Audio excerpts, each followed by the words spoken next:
السلام علیکم dear viewers, welcome to my channel میرے خواب اور اس کی اسلامی تعبیر۔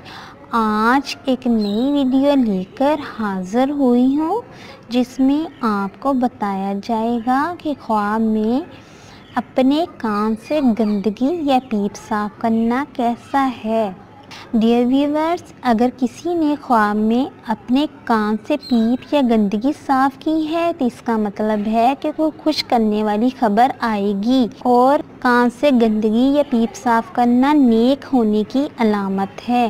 ڈیئر ویورز، اگر آپ کو یہ ویڈیو اچھی لگی ہے تو اس ویڈیو کو لائک کریں، شیئر کریں، سبسکرائب کریں۔ Thanks for watching video. اللہ حافظ۔